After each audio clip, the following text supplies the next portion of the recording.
Hello everyone, this is Priya Meena, Assistant Professor Physics, Government Girls College Sirohi. बच्चों, हम BSc part second का next lecture पढ़ाए जा रहे हैं, जो कि kinetic theory, thermodynamics and statistical physics का है, आपका पेपर फर्स्ट और यूनिट फर्स्ट इसमें चल रही है। नेक्स्ट जो आपका इस लेक्चर में जो हम टॉपिक पढ़ेंगे वो है ऊर्जा संविभाजन का नियम, यानी कि laws of equipartition of energy. नाम से आप देख सकते हैं ऊर्जा समविभाजन मीन्स एनर्जी का सेम पार्ट्स में डिवाइड होना। ये रूल जो सबसे पहले मैक्सवेल ने दिया था। किसी भी ऐसे गतिक तंत्र या फिर डायनेमिकल सिस्टम जो है, उसकी पूरी जो गतिज ऊर्जा होती है, जो तंत्र, ऐसा सिस्टम जो कि बहुत सारे कणों से मिलकर बना हुआ होता है, तो उसकी जो काइनेटिक एनर्जी होती है पूरी की पूरी, उसकी क्या होती है, डिग्री ऑफ फ्रीडम में समान रूप से वितरित होती है। It means degree of freedom के रूप में बटी हुई होती है और समान रूप से होती है। तो डिग्री ऑफ फ्रीडम हमने लास्ट लेक्चर में पढ़ा था और हमने औसत गतिज ऊर्जा और गतिज ऊर्जा के बारे में भी पढ़ा था। अब हम क्या जानते हैं बच्चों, mean kinetic translation energy of A molecule of ideal gas. किसी भी आदर्श गैस की औसत गतिज ऊर्जा, औसत गतिज स्थानांतरीय जो ऊर्जा होती है वो क्या होती है, 3/2 kT होती है। के यहाँ पर बोल्ट्जमैन कांस्टेंट है और टी यहाँ पर क्या है, एब्सोल्यूट टेम्परेचर यानी कि परम ताप है। अब इसके स्थानांतरण के लिए 3 स्वतंत्र कोटि होती है, यानी कि डिग्री ऑफ फ्रीडम कितनी है, 3 है। तथा अणु की प्रत्येक स्वतंत्र कोटि के लिए, ये तो औसत दे दी हमें टोटल, और इसके लिए हम यदि देखें, बात करें तो डिग्री ऑफ फ्रीडम कितनी होती है, 3 होती है। तो पर डिग्री ऑफ फ्रीडम के लिए औसत स्थानांतरित गतिज ऊर्जा मीन्स हर एक डिग्री ऑफ फ्रीडम के लिए एवरेज ट्रांसलेशन काइनेटिक एनर्जी क्या हो जाएगी, ½ kT हो जाएगी। और 3 डिग्री ऑफ फ्रीडम के लिए क्या, यही क्या हो जाएगी, 3/2 kT। इसी प्रकार से प्रत्येक घूर्णन तथा कंपन के लिए क्या हो जाएगी, ½ kT। ठीक है, मतलब हर एक डिग्री ऑफ फ्रीडम या स्वतंत्र कोटि में यह समान रूप से वितरित होती है। यदि किसी गैस के जो मॉलिक्यूल है उनकी टोटल स्वतंत्र कोटियां या फिर डिग्री ऑफ फ्रीडम यदि हम n माने, तो प्रत्येक अणु की कुल औसत ऊर्जा कितनी हो जाती है, यानी कि एवरेज टोटल एनर्जी क्या हो जाती है, n/2 kT। और ये नियम जो है, ये रूल जो है वो लोअर टेम्परेचर पर सत्य नहीं होता, केवल हाई टेम्परेचर पर ही ये ट्रू होता है। अब हम बात करेंगे बच्चों गैसों की विशिष्ट ऊष्माओं की निष्पत्ति के बारे में। Means specific heat, ideal gases की स्पेसिफिक हीट निकाल के उनका रेशियो निकालेंगे, उसके बारे में हम बात करेंगे। हम मान लेते हैं कोई भी एक आइडियल गैस मान लेते हैं जिसका 1 ग्राम अणु का परम ताप या फिर एब्सोल्यूट टेम्परेचर कितना है, T है। इसमें टोटल कितने अणु हैं, n अणु मान लेते हैं। n यहाँ पर क्या होता है, एवोगाड्रो नंबर होता है। अब चूंकि हम मान के चले, ये जो डेरिवेशन है बच्चों, ये डेरिवेशन मोनो एटॉमिक, डायटोमिक, हम तीनों के लिए करेंगे, दोनों के लिए। तो इसमें हम क्या मान के चलते हैं, ये एक आइडियल गैस है और इसकी जो टोटल इंटरनल एनर्जी है, आइडियल गैस की प्रॉपर्टी क्या होती है कि इसकी जो जितनी भी इंटरनल एनर्जी इसमें है वो अणुओं की टोटल काइनेटिक एनर्जी के इक्वल होती है। तो टोटल इंटरनल एनर्जी इसकी क्या मान लेते हैं, U मान लेते हैं। तो इसकी टोटल काइनेटिक एनर्जी भी क्या हो जाएगी, U हो जाएगी। तो U इक्वल्स टू क्या होगा, N, क्योंकि N इसमें क्या है, नंबर ऑफ मॉलिक्यूल है। और एक अणु की औसत गतिज ऊर्जा, एक अणु की औसत गतिज ऊर्जा या फिर एक मॉलिक्यूल की एवरेज काइनेटिक एनर्जी को यदि हम नंबर ऑफ मॉलिक्यूल से मल्टीप्लाई कर दें तो हमारे पास क्या आ जाएगी, टोटल काइनेटिक एनर्जी आ जाएगी। तो U का फॉर्मूला क्या हो गया, ये हो गया। अब हमें पता है प्रत्येक अणु की जो डिग्री ऑफ फ्रीडम है, स्वतंत्र कोटि है, वो हम मान के चले क्या है, n है। तो हमारे पास एवरेज काइनेटिक एनर्जी या औसत गतिज ऊर्जा क्या हो जाएगी बच्चों, n डिग्री ऑफ फ्रीडम के लिए क्या हो जाएगी, n/2 kT, क्योंकि एक डिग्री ऑफ फ्रीडम के लिए क्या होती है, 1/2 kT। तो n डिग्री ऑफ फ्रीडम के लिए क्या हो जाएगी, n/2 kT। अब U क्या हो जाएगा हमारे पास, n multiply by average kinetic energy, तो n multiply by n/2 kT। हम क्या जानते हैं, R/n is equals to K। It means n multiply by K is equals to क्या हो जाएगा, R के बराबर हो जाएगा। R क्या है, सार्वत्रिक नियतांक है, यानी कि यूनिवर्सल कांस्टेंट है। तो U हमारे पास क्या आ जाएगा, n/2 RT, ये आएगा आपका अर्ग में। अब इस इक्वेशन को यदि अवकलित कर दे या फिर डिफरेंशिएट कर दे तो du/dt हमारे पास क्या आ जाएगा, T के सापेक्ष करने पर n/2 R। ये आपकी इक्वेशन नंबर 1 आ गई। अब यदि हम मान के चले कि गैस की स्थिर आयतन पर यानी कि कांस्टेंट वॉल्यूम कांस्टेंट कर दें और उसे यदि हम गर्म किया जाए तो उसे गर्म करके dt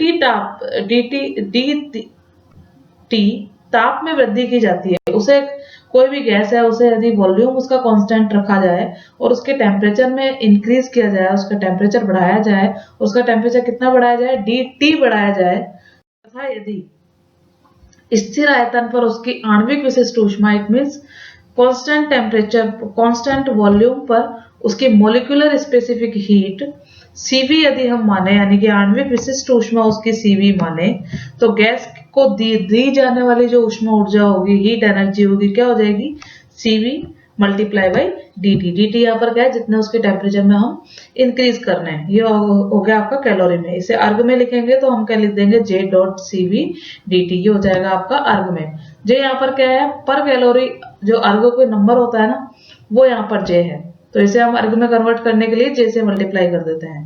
अब हम मान के चले जैसे हमने कोई भी गैस है उसको यदि हमने dt टेम्परेचर दिया है और उसकी एनर्जी बढ़ाई है, तो मान लो उसकी बढ़ी हुई जो ऊर्जा में वृद्धि है वो क्या है, du है। तो आपका ये जो है JCV dt ये क्या हो जाएगा, du के इक्वल हो जाएगा। तो ये कितना लिख सकते हैं इसे हम, JCV dt is equals to du। यहाँ से हम यदि Cv की वैल्यू निकाले तो हमारे पास क्या आएगा, 1/j du upon dt। du upon dt अभी हमने निकाला था बच्चों n/2r, तो du अपॉन dt की वैल्यू n/2 अपॉन r रखने पर क्या हो जाएगा, Cv 1/j n/2r। तो ये Cv हमारे पास कितना हो जाएगा, n/2r अपॉन j। ये आपकी इक्वेशन नंबर 2 आ गई। ये तो आ गई आपके पास Cv, ये क्या है, स्पेसिफिक हीट है एट कांस्टेंट वॉल्यूम, ये भी आप देख सकते हैं, यानी कि विशिष्ट ऊष्मा स्थिर आयतन पर। अब हम क्या निकालेंगे, विशिष्ट ऊष्मा स्थिर दाब पर। तो ये तो आपके हो गया। अब हम क्या जानते हैं बच्चों, यदि हम मान के चले स्थिर दाब पर आणविक विशिष्ट ऊष्मा या फिर molecular specific heat at constant pressure Cp यदि हम मान के चले तो मेयर का फॉर्मूला हम जानते हैं। मेयर का फॉर्मूला होता है Cp minus Cv is equal to R upon J। यहाँ से हम Cp की वैल्यू निकाल लेंगे। Cp क्या हो जाएगा, Cv plus R upon J। Cv की वैल्यू हम इक्वेशन नंबर 2 से पुट करें तो हमारे पास Cp कितना आ जाएगा, n/2 R upon J plus R upon J। तो Cp हमारे पास कितना आ जाएगा बच्चों, n/2 plus 1 R upon J। ये हमारे पास Cp आ गया। इक्वेशन नंबर 2 में हमारे पास क्या आ गया, Cv आ गया। ये क्या हो गई, दोनों ही विशिष्ट ऊष्मा है, एक स्थिर आयतन पर है और एक स्थिर दाब पर है। अब हमें निकालना क्या चाह रहे हैं हम, आइडियल गैस के लिए, किसी भी आइडियल गैस के लिए दोनों ही जो स्पेसिफिक हीट है या फिर विशिष्ट ऊष्मा है उनका हम रेशो निकालना चाह रहे हैं। तो इनका यदि हम रेशो निकालेंगे तो हम क्या निकालेंगे, Cp अपॉन, जिसे हम यहाँ गामा से डिनोट करते हैं। गामा इज इक्वल टू क्या हो जाएगा, Cp अपॉन Cv। इस फॉर्मूले में Cp की वैल्यू ये पुट कर देंगे तथा Cv की ये वैल्यू पुट करने पर हमें क्या मिलेगा, gamma is equal to n/2 plus 1 multiply by R upon J upon n/2 R upon J। ये हमारे पास कितना आ जाएगा, R अपॉन J से R अपॉन J कैंसिल हो जाएगा, हमारे पास आएगा n/2 प्लस 1 अपॉन n/2। इसे हम आगे सॉल्व करेंगे तो गामा हमारे पास क्या आ जाएगा, 1 प्लस 2 अपॉन n। ये हमारे पास गामा आ गया, यानी कि स्पेसिफिक हीट्स का जो रेशो है वो हमारे पास आ गया सबके लिए। अब पर्टिकुलर केस यदि हम लेके चले, मोनो एटॉमिक गैस के लिए बात करें, एक परमाणु गैस के लिए बात करें, तो हमें पता है n यानी कि मोनो एटॉमिक गैस के लिए डिग्री ऑफ फ्रीडम क्या होती है, 3 होती है। तो इस फॉर्मूले में यदि हम 3 पुट करें तो n की जगह, तो गामा की वैल्यू हमें क्या प्राप्त होगी, 5/3 1.66। ऐसे ही डायटोमिक की बात करें, डायटोमिक गैस के लिए n जो होता है डिग्री ऑफ फ्रीडम कितनी होती है, 5 होती है। तो गामा की वैल्यू हमारे पास क्या आ जाएगी, यहाँ पर 7/5 इज इक्वल टू 1.4। इसी प्रकार से ट्राइएटॉमिक गैस के लिए n इक्वल्स टू क्या होता है, 6 होता है। 3 तो ट्रांसलेशन की होती है, उसमें 3 क्या होती है, रोटेशनल की होती है। तो गामा हमारे पास कितना आ जाएगा, 1 plus 2 upon n equals to 1 plus 2 upon 6, ये आ जाएगा 8/6 इज इक्वल्स टू 1.33। ये आपके पास वैल्यू आ गई। अब हम इन तीनों के लिए अलग अलग यदि डिराइव करें यही फॉर्मूला, ये जो गामा इक्वल्स टू 1+2/n है, ये हमारा जनरल फॉर्मूला है। इसमें हम डायटोमिक, मोनोएटोमिक और ट्राइएटोमिक किसी के लिए भी n की वैल्यू पुट करके हम ये वैल्यू निकाल सकते हैं। अब यदि हम अलग अलग, आपके डेरिवेशन आता है एग्जाम में कि molar specific heat and their ratio for monoatomic gas, molar विशिष्ट ऊष्माएं, विशिष्ट ऊष्मा हमारे पास क्या होती है, Cp और Cv, ये तथा एक परमाणु गैस के लिए इसकी निष्पत्ति, एक परमाणु गैस यदि हम ले, यानी कि मोनोएटॉमिक गैस यदि हम ले, तो उसके लिए उनका रेशो, और डायटोमिक गैस के लिए रेशो। तो ये अलग अलग आपके डेरिवेशन पूछे जाते हैं। तो सेम जैसा हमने पिछला डेरिवेशन किया है उसी तरह से करेंगे। अब हम यहाँ पर इस डेरिवेशन में क्या मान के चलेंगे शुरू से ही कि ये एक परमाणु गैस है। पिछले डेरिवेशन में हमने केवल एक आइडियल गैस मानी थी, एक जनरल लेके चले थे कि एक कोई भी एक आइडियल गैस है, वो मोनोएटॉमिक भी हो सकती है, डायटोमिक भी हो सकती है। तो इसके लिए यदि हम डिराइव करेंगे तो सेम जैसे हमने पहले किया बच्चों, मोनोएटॉमिक गैस ले ली हमने, 1 ग्राम अणु है जिसका एब्सोल्यूट टेम्परेचर कितना है, T है। इसमें अणुओं की संख्या कितनी ले ली, N ले ली। तो इसमें हम क्या निकालेंगे, इंटरनल एनर्जी या फिर आंतरिक ऊर्जा क्या हो जाएगी, U = N × एक अणु की औसत गतिज ऊर्जा। अब हम क्या जानते हैं, ऊर्जा संविभाजन का नियम हमने देख लिया।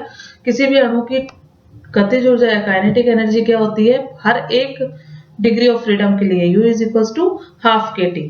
मोनोएटॉमिक के लिए ये यहाँ पर 3 आएगा बच्चों। मोनोएटॉमिक के लिए N की वैल्यू क्या होती है, N = 3 होता है। तो हर एक अणु की एवरेज काइनेटिक एनर्जी क्या हो गई, 3/2 kT। U के इस फॉर्मूले में इसे पुट करने पर U हमारे पास क्या आ जाएगा, N × 3/2 kT। इसे N के R यदि पुट करें तो U हमारे पास कितना आ जाएगा, 3/2 RT।